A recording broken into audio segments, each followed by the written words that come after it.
Hello there, everyone. Here with me, Shel Shaminato, for your English news at 5.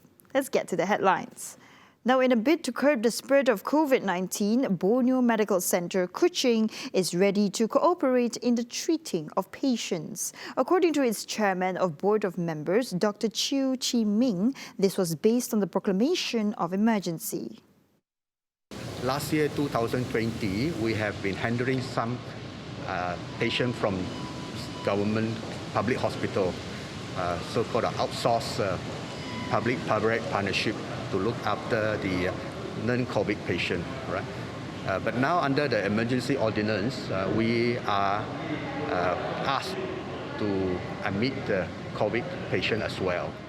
Dr. Chew added that among the plannings were the preparation for special wards and the intensive care units. Planning for expansion of Borneo Medical Centre at the present Salvation Army land, and we are working with the state government to for planning purposes, right?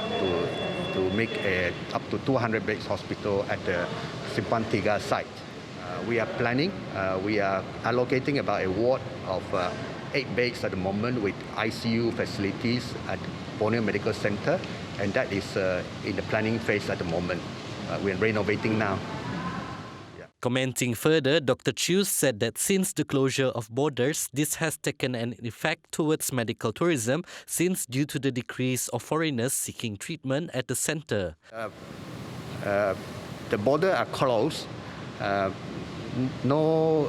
main bulk of patients are from Indonesia. So at Borneo Medical Centre, we have about 15% of patients coming to us, mainly for secondary, tertiary care, for cancer treatment, because we have got the only radiotherapy unit in the private sector in Sarawak. So at the moment, no Indonesian patients are coming. Right? So it affects us very severely. Right? However, Dr. Chew remains optimistic towards containing the COVID-19 situation through the synergy established.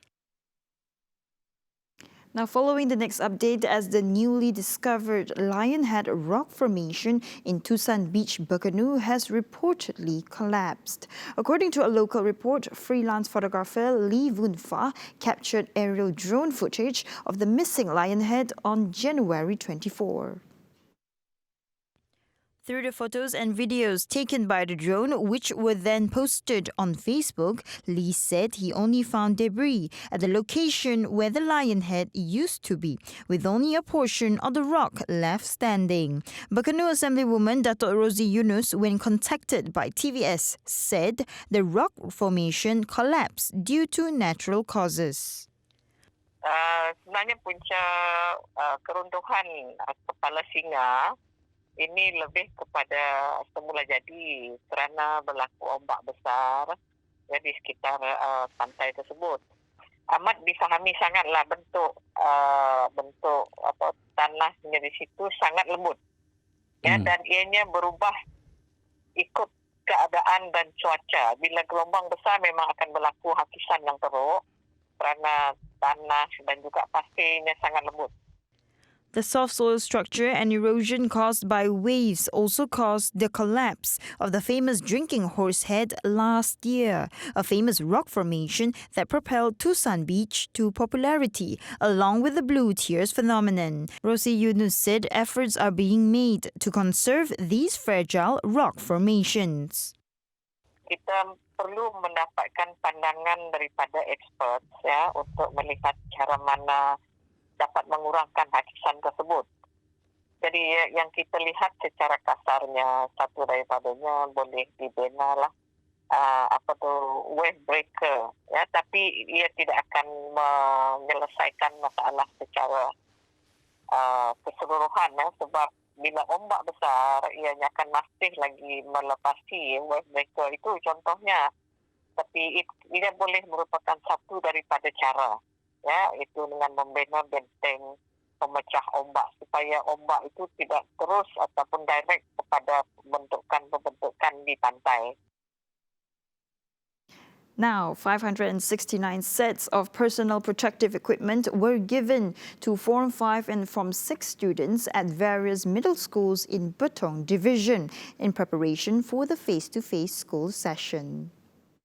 According to Layar Assemblyman Gerald Rentap Jabu, the equipment were provided with the cooperation of Layar Constituency Service Centre and Squad Kasih Sayang plus Layar. He said the handing over of the PPE sets is aimed at ensuring the personal health and cleanliness of students as well as reminding them of the standard operating procedures. The PPE sets are complete with a sanitizer, face mask and alcohol-based tissue wipes.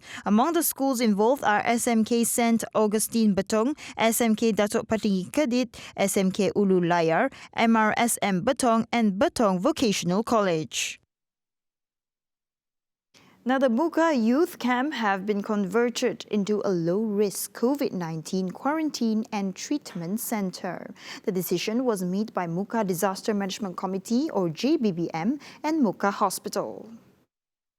According to Muka resident Hamdia Bakir, the establishment of quarantine centre was a directive under Sarawak State Disaster Management Committee or SDMC. The centre acts as an alternative in treating low-risk COVID-19 patients after Sibu and Bintulu hospitals that were overwhelmed with patients. She said the quarantine and treatment centre provides 50 spaces, including 25 treatment beds. As soon as the treatment centre is completed within 2 days, the hospital management will take over and begin operations. A total of 50 healthcare personnel will be on duty every day in 2 shifts, comprising 1 medical officer, 2 assistant medical officers, 2 nurses, and as well as police and RELA personnel.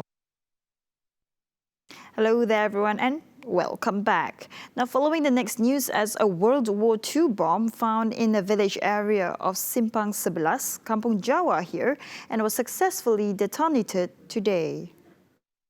Labuan Acting Police Chief DSP Muhammad Ibrahim Muhammad Ghani said the bomb, weighing 35 kilograms, was found 2 meters below the ground by a 50-year-old worker who was doing earthwork in the area at 11 a.m. on Thursday. He noted after careful examination, the bomb disposal team confirmed that the object is an exploded ordnance. Muhammad Ibrahim said the 2-foot-long metal military device was detonated at 12:30 p.m. at a safer place outside of town.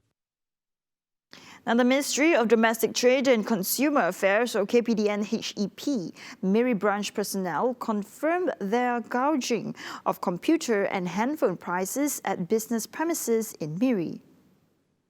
Matter was confirmed after he and his 3 officers went to inspect business premises selling gadgets in Miri under Ops Chatut 8.0 on Thursday.